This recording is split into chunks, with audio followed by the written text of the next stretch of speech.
I'll start off in the beginning, then hand it off to Angela as we get into the development of the templates, and we'll talk about what's going on here.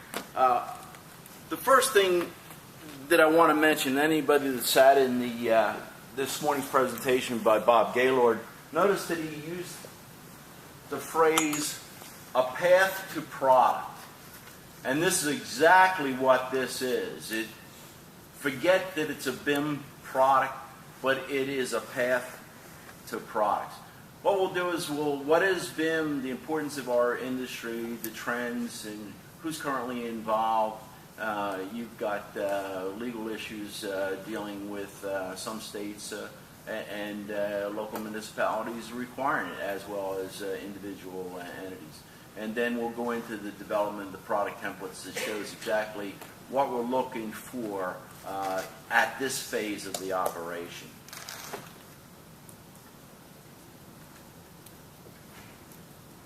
These are pretty stark reality. 40% of the world's raw materials being consumed by buildings.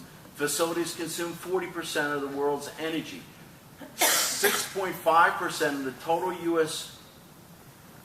electrical consumption is by U.S. buildings, facilities. Facilities contribute 40% of the carbon emission to the atmosphere and 20% of the material waste to landfill. That was a study and is in part of the opening of the U.S. National Building Information Modeling Standard that was published in 2007. The next publication is due out later this year or early next year. In 2008, the U.S. construction spending was estimated, these are not the right slides, so we might have to make some kind of adjustment, $1.288 trillion. The Construction Industry Institute estimates that there is up to 57% non-value-added effort or waste in our current business models. All the other industries have been picking up on productivity, the productivity of the American worker. And even if you look at the farm industry, they have had strides in efficiency. This here has not been touched since the Stone Age. And this is what is the driver of what's going on with the building information modeling. Based on the calculations, the industry may be wasting as much as $600 billion each year. That's a real big drive for change, especially in this economy. Building information modeling is a digital representation of a physical and functional characteristic of a facility. As such, it serves as a shared knowledge resource for information about a facility, forming a reliable basis for decision during its life cycle from inception onward, and that's from the U.S. BIM standard. Now, what that means is you're collecting information about specific BIM objects, and a BIM object will be a unit of data and geometry. And we're not going to be talking about the geometry right here. It's kind of, it's tough to get your hands around that. All we're looking for right now is the development of the templates, and we're asking that to be conducted in an environment where you have the core manufacturers involved and you are dealing with a consensus body that can really represent the industry. Yeah, see, this is the... Okay, well, we got some slides doing hiccups and maybe... All right, the process of generating and managing building during its life cycle, that's very important because in the past, you used to have to go down and ask this fellow in the basement if he'd pull out the files. And they'd have paper files and documents in 2D and 3D drawings. And those drawings would have to be related somehow to actually what was still in the building, which may not be updated when they did a last upgrade in the system or a failure in a change. Generating objects and containing geometry and relationships and attributes.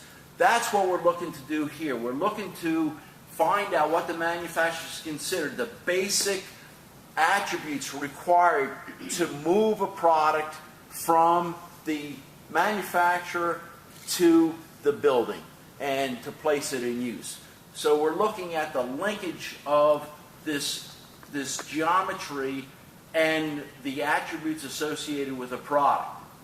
Dynamic information stored within the model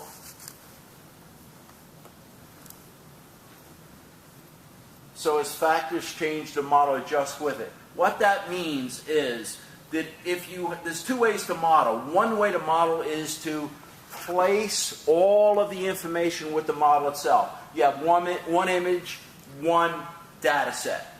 The second is parametrics. Parametrics is the relationship between the data and the geometry. So it means that if you have something that changes little, such as electrical conduit, where it's 10 foot long and only changes the trade size, so the diameter changes. What you could do is you model a length of a product and then parametrically, through a drop-down list, select the parameters that expand that product. So the diameter would change, the wall thickness would change based on what's loaded in the tables. The problem with that is those tables have a tendency, as you load more data with an object, it becomes a bigger file. That's a problem in the industry right now. It's a problem trying to be addressed by the software vendors, but it's not quite there yet. Parametric is very interesting, but it may not be the best way to go.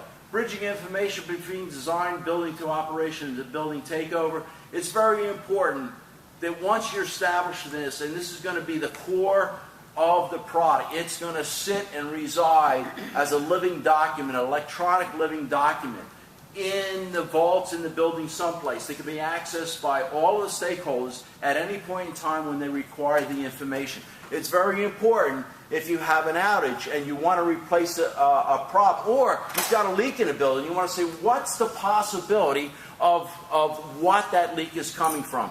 You can go and pull up the files, you can see the skin of the building, you can see the internal of the building, you can see the product that is there, and if it's a faulty valve or whatever, you can see the product that needs to be replaced.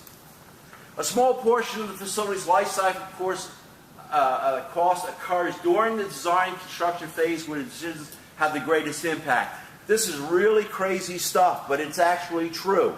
In the beginning, when you're first starting to design a building, if you look on a vertical axis as one that is dollar signs and a horizontal axis that is one that is in time, you will see that the earlier you catch the problems, before you even start to put anything in the ground at all, you do a virtual design of it, you can lay out and you can see that the interaction between people at that time to find the problems, it is less costly at that time to address it than it is any other point in time.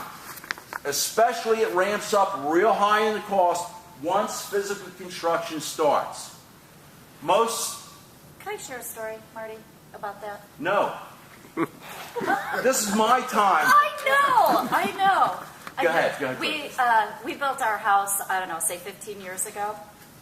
And when Marty's talking about going out to grab all the blueprints that are laying around and finding them, well, when they went to put up the frame of our house, they pulled an old blueprint. So the window that they put in was not centered. I'm a very symmetrical person. So when they got that wall up, I looked at it and I said, no way. I can't live with that. So they discovered that they had pulled out the wrong blueprint. So when you're talking about the impact of having, if we'd have had a system that they could have gone to pull it up, they wouldn't have made that error in it. And I'll tell you what, who do you think paid for that adjustment? Absolutely. Well, one of the things that also is happening on that timeline is these cost of changes, the change orders. I had an image, and I think it was within this group, or members of this group might have seen it. And it was put on by a fellow last year sometime, and it showed a dinghy, and it said, quote, then it had a 42-foot cabin cruiser, and it said change orders. That's the impact of making the changes, and the owner doesn't pay for that at all times. That comes out of someone else's pocket, and that's when it is very, very costly. So if you don't pick those mistakes up early, you don't have a prayer of recovering some of those costs. Most of the costs associated with the facility throughout the life cycle occur during the facility's operation and sustainment. That is, after you get the building commissioned and handed over, that's when the cost really starts. So a lot of things we're talking about is how fast do you bring that product to market? How fast does that money that you're borrowing against that construction cost, when does that start to have a payback? The faster you can get this building up and operating, the more money it is. And the driver for this is not us as manufacturers of the product. It's not distributors of the product. It is the owners that realize the cost savings attributed and the associated contractors, architects, engineers, and designers that are now really pushing this because it's a one-up for them. Not everybody can do it. Here are some of the stakeholders. Owners properly dead center right on top of the BIM. They get the biggest bang for the buck. They get the savings in time the plan review process goes through. It costs less to have the plan review and it takes less time. You have all of these stakeholders in some fashion and form. Even realtors. Realtors get a chance to look at what's the bones of the building. They can build their marketing and sales materials based on this. Is it a LEED certified building? Where does it have those efficiencies? What's the sustainability? All of these things, the specifiers, everybody, engineers can always look and see what's... Yikes. What do we do now? Cable might not be connected. It looks like it's going into standby, but I was...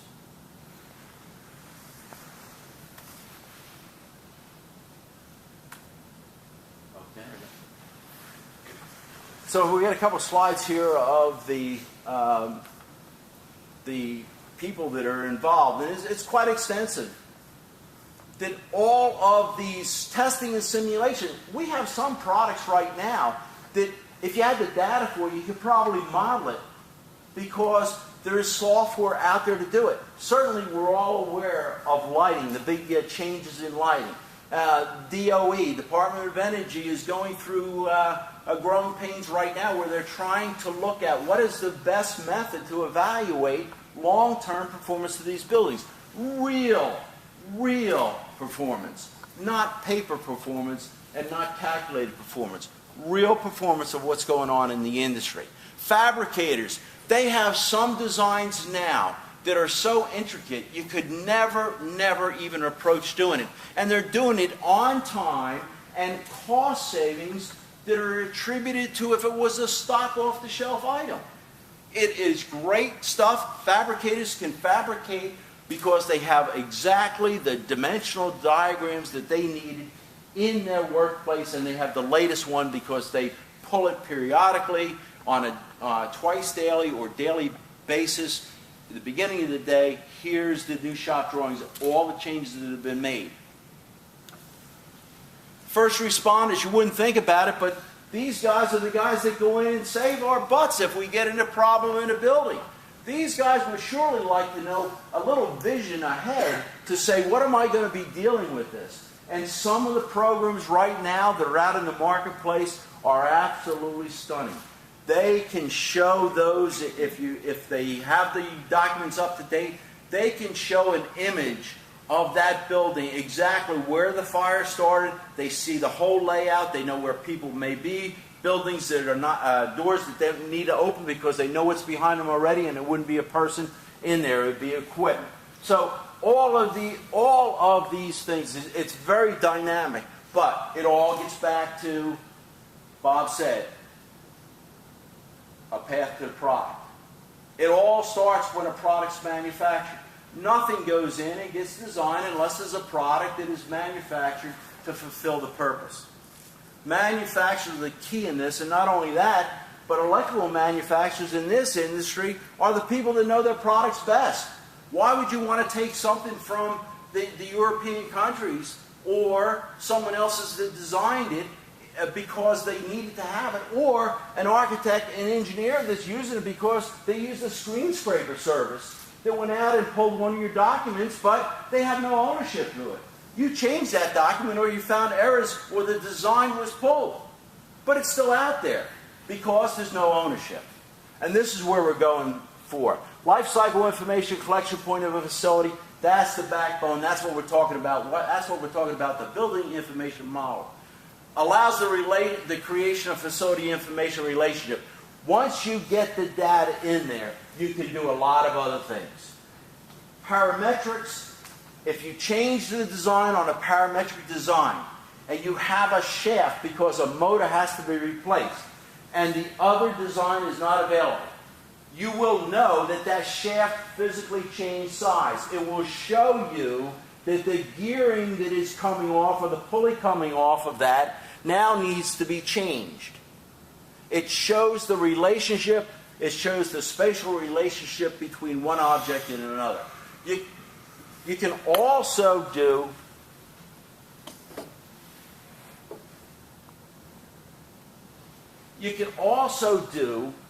the studies of code compliance. We're not getting into it, and there's some issues with code compliance at the present time.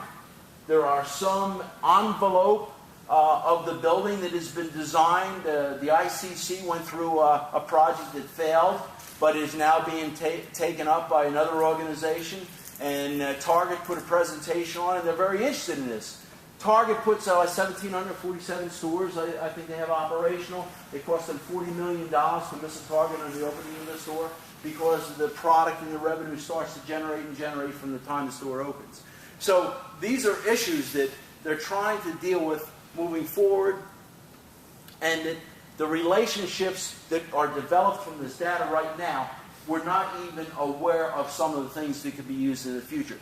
But it's very dynamic and it's very important, but it all gets back to the manufacturer. The manufacturer needs to have a say in what they say is important to the industry, how the product is manufactured. It does not mean you're commoditizing, as Bob also said this morning, or in the early days of going through IDEA, we were concerned that we were going to commoditize the product when we started to lump all these in buckets together in a database. But that's not the case. The case is that there are specific ways in which the manufacturer can differentiate the product going into this environment. Remember, a template is a template. It only says the attributes that can be assigned. It doesn't mean they have to be assigned. Also, those attributes that are assigned are attributes from your product. It's your contact information. It is your company and organization that have all the associated data with that imagery. You take ownership. So you are the first person they're going to call when they want to replace a product, or they need to go in and do an operation where they need to replace a product. You would be the first one they would be called because you are in the database already. I don't really need that. Question in the back. Marty? Yeah. Yes. What group is driving what that attribute of data is going to look like, or what the requirements? Who's actually? National Institute of Building Science. Okay, they're the ones. They are government established in 1974. The good part about it is its mandate is to work with industry to remove these impediments and the inefficiencies. You've got a couple of things. Anybody that wants to make their own software wants to be the only guy that can do it, right? So you have proprietary internal guts. What happens then is you can't talk to one another, nor can you share data. Interoperability. They're working on interoperability. They're getting, right now, currently, they are working on projects that getting the large Bentley, ArchiCAD, the Autodesk, to get them to use a common interface. And Autodesk just last week announced that they are opening, they're putting in public domain, their mapping of their output, the IFC file. The Industry Foundation Classes is an ISO standard that is mature, and it is the standard that is used to communicate building information. So, You wanted me to tell you. 2 minutes? Yeah. If you're gonna- Okay, well, well, let me just, if we can get this up. It's up to you. Yeah. You have 2 minutes. No, yep, I appreciate that. Boy, time goes fast when you're having fun. That is the truth. Angela, you want to bring your PC up here?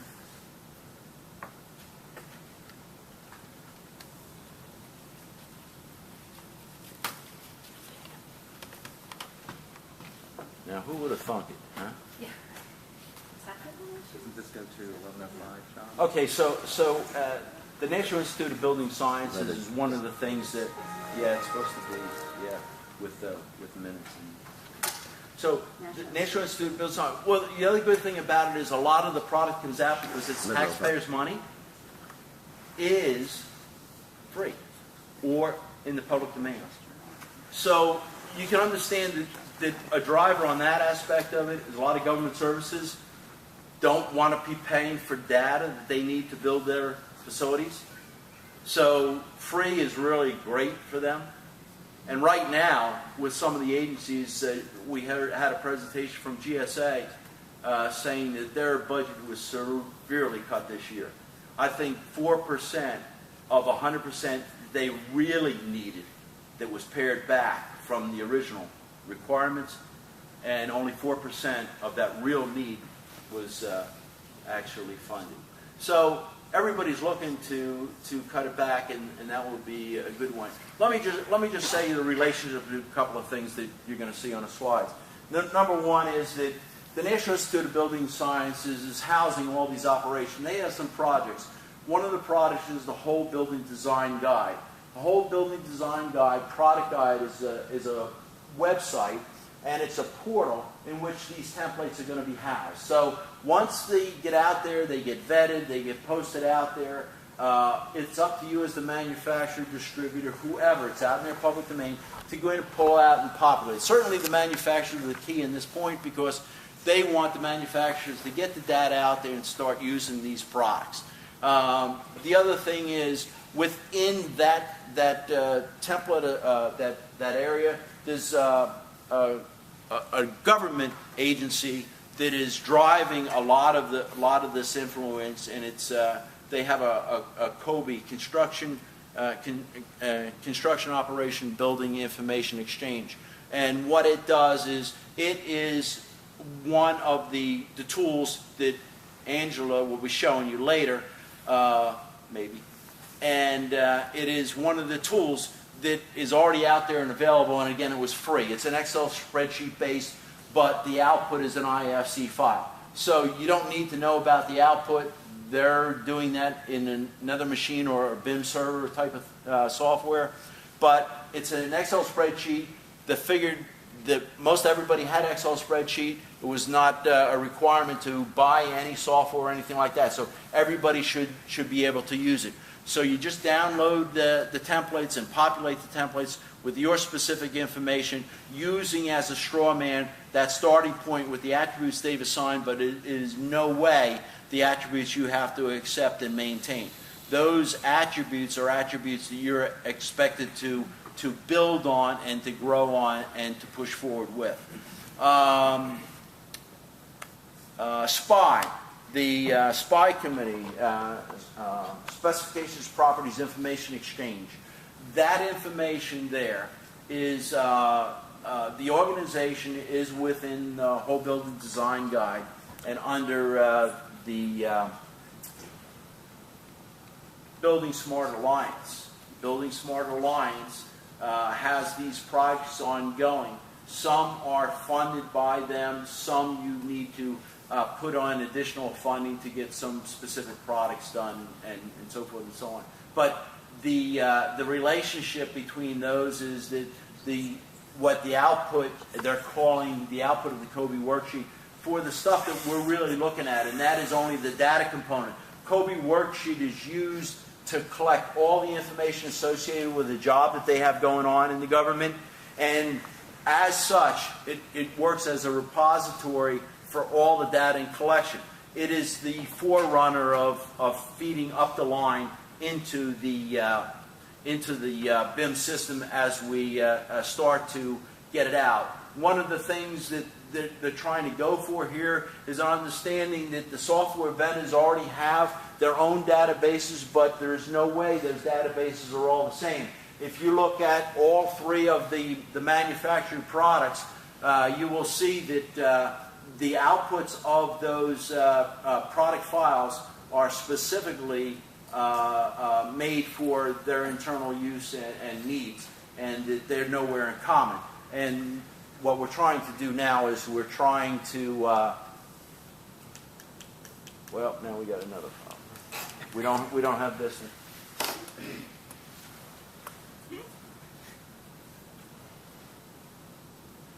Okay. This here is what we're talking about. As you go through the process, each one of those components, you continue to go and add and add and add. And some people say it looks like a DNA helix. Well, you could think of it like that. But this is the image you want to get through is that it resides core to the building as long as the building's in operation. And I just need to highlight, here's some of the governments, the government that is requiring it right now, the GSA, the U.S. Army Corps of Engineers, the U.S. Coast Guard. Those people own a lot of facilities. They manage an awful lot of square footage. When they want to do something and stuff like this, it saves them a bunch of money. U.S. Air Force and the state of Wisconsin, Ohio, and Texas. Now, Wisconsin, you might have heard of, Texas, you might have heard of, but Ohio has something they just put in the beginning of this year. So it is a guideline for operation within. And all of these things have some type of parameter associated. Companies, Crate & Barrel. Crate & Barrel has 157 stores, and they swear by this. You can't get in any product or anything started unless you get into Crate & Barrel. And I'll just quickly, you see those up there. This is what I was mentioning, Industry Foundation class. Those are the relationships. Benefits to the manufacturer. Millions of people have access to these templates that are out there. You maintain ownership of it wherever you want to house it or whatever. You maintain ownership of that data, and they want it that way because the architect engineers wants to have real data. They want to have real people that you can call to get a real product, and that's what the ownership the manufacturers have. These are some of the people in our industry, you know, that already have either a full-blown or an effort to get into building information modeling. And with that, I'll turn it over to Angela, and she'll take it from there. We'll take questions and answers later on.